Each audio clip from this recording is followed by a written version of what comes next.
அப்போ முந்தானத்து நீங்க அவங்க சொன்ன மாதிரி நீங்க ஓபிஎஸ் சந்திக்கலையா சார்? சென்னை கோட்டூர் படத்துல சந்திச்சதாவே ஒரு அழுத்தமான பதிவுகளை வச்சிருக்காங்களே சார்.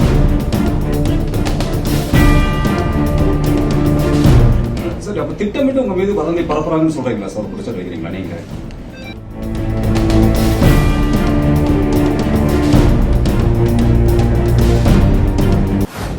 நேற்றைய தினம் அதற்கு முன்தினம் நான் பல்வேறு விளக்கங்களை சொன்னதற்கு பிறகு வேண்டுமென்றே சில வதந்திகளை பரப்பி வருவது உண்மையிலேயே வேதனையளிக்கக்கூடிய ஒன்று. நான் தெளிவாகவே நேற்றைய முன்தினம் அரசியல் சந்திப்பு யாரிடத்திலும் இல்லை என்றும், என்னுடைய மனைவி சென்னையிலே சிகிச்சை பெற்றுக் கொண்டிருக்கிறாள், அவரை பார்ப்பதற்காகவும் என்னுடைய சொந்த வேலையாக முடித்துவிட்டு ஈரோட்டுக்கு துரித ரயில் மூலமாக வருகை தந்து நேற்றும் இன்றும் என்னுடைய பகுதியில் இருக்கிற மக்களுடைய அவருடைய குடும்பத்தில் ஏற்பட்டிருக்கிற அந்த துக்க நிகழ்விலே கலந்து கொண்டிருக்கிறேன். இது தொடர்ந்து இதுபோன்ற வதந்திகளை சில பேர் பரப்பி வருகிறார்கள். இது உண்மையிலேயே வேதனை அளிக்கக்கூடிய ஒன்று என்பதை நான் இந்த நேரத்திலே தெரிவித்துக் கொள்கிறேன். என்னுடைய நோக்கம் எல்லோரும் ஒன்றிணைய வேண்டும், இந்த இயக்கம் வலிமை பெற வேண்டும், புரட்சித் தலைவர் அம்மாவுடைய கனவு நிறைவேற்றப்பட வேண்டும், கோடிக்கணக்கான தொண்டருடைய தியாகங்கள் இதிலே வெற்றி வாகை சூட வேண்டும் என்ற நோக்கத்தோடு தான் 5ஆம் தேதி என்று விளக்கமாக அதை சொன்னேன். அதற்கு பிறகு எந்த கருத்தையும் நான் வெளிப்படையாக யாரிடத்திலும் கடந்தோ அல்லது யாரையும் அரசியல் ரீதியாக சந்திக்கவில்லை என்பதை நான் மீண்டும் ஒரு முறை வலியுறுத்தி தெரிவித்துக் கொள்கிறேன். இந்த வதந்தியை சில பேர் வேண்டுமென்றே பரப்பி வருகிறார். அது எனக்கு வேதனை அளிக்கிறது என்பதையும் நான் இந்த நேரத்திலேயே பணிவன்போடு தெரிவித்துக் கொள்கிறேன்.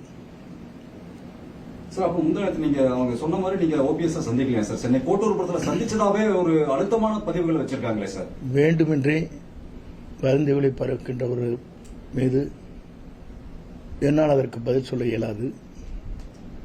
ஏனென்று சொன்னால் அதுபோன்ற நிகழ்வு நடைபெறவில்லை என்பதை தெரிவித்துக் கொள்கிறேன்.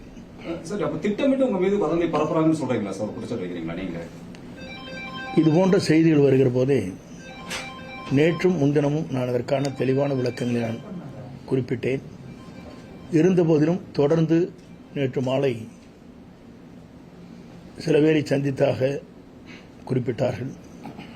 என்னை பொறுத்தவரையிலும் இன்று வரையிலும் குறிப்பிடுகின்ற யாரையும் நான் சந்திக்கவில்லை என்பதும் நான் இந்த நேரத்திலே தெளிவாக தெரிவித்துக் கொள்கிறேன். இதுபோன்ற வதந்திகளை பரப்பி எனக்கு ஒரு அவைப்பெயர் வர வேண்டும் என்ற நோக்கத்தோடு சில பேர் திட்டமிட்டு இந்த செயல்பாடுகளை செய்து வருகிறார்கள். அது எனக்கு மிகவும் வேதனை அளிக்கக்கூடிய ஒன்றாக இருக்கிறது என்பதை தெரிவித்துக் கொள்கிறேன். இப்ப நீங்க அதிமுக பிரிஞ்சு போனவங்களை ஒருங்கிணைக்கணும் நீங்க சொல்றதுனால உங்க மீது வதந்தி திட்டமிட்டு பேரை கெடுக்கணுங்கிறக்கா பண்றாங்கன்னு சொல்றீங்க சார்? அந்த மாதிரி இல்லை, என்னுடைய நோக்கம் எல்லோரும் ஒருங்கிணைக்க வேண்டும், புரட்சித் தலைவி அம்மா ஆட்சி மலர வேண்டும், கோடிக்கணக்கான தொண்டருடைய கனவு நிறைவேற்றப்பட வேண்டும் என்பதுதான் என்னுடைய முழுமையான நோக்கம். அந்த நோக்கத்திற்கு சில பேர் இதுபோன்ற வதந்திகளை பரப்பி அது உண்மையிலேயே வேதனை அளிக்கக்கூடிய ஒன்று. நல்ல செயல்பாடுகளுக்கு எல்லோரும் ஊக்கத்தையும் ஆக்கத்தையும் தர வேண்டுமே தவிர இதுபோன்ற செயல்பாடுகளை வதந்திகளை பரப்புவது இனியாவது அவர் நிறுத்திக் கொள்ள வேண்டும் என்பது என்னுடைய அன்பான வேண்டுகோள்.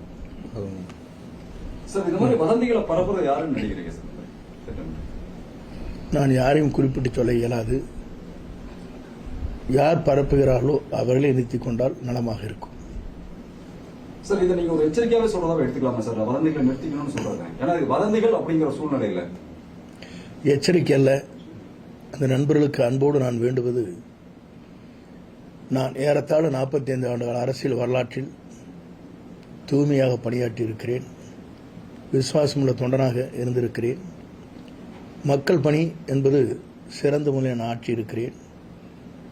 இந்த தொகுதி வாழ் மக்கள் எனக்கு அளித்து வாக்களித்து மாபெரும் வெற்றி ஈட்டி தந்திருக்கிற வாக்காளர் பெருமக்கள் என்ன நினைக்கிறார்களோ அவர் கனவுகளை நிறைவேற்றுவதற்கு அவரோடு இருந்து அரசின் சார்பாக பல்வேறு திட்டங்களை கொண்டு வந்து செயல்படுத்தி இருக்கிறேன். அந்த மக்கள் தான் என்னுடைய உயிர் மூச்சு, தொண்டர்கள் தான் என் உயிர் மூச்சு, கழகம்தான் என் உயிர் மூச்சு என்பதை தெரிவித்து விடைபெறுகிறேன். நன்றி, வணக்கம்.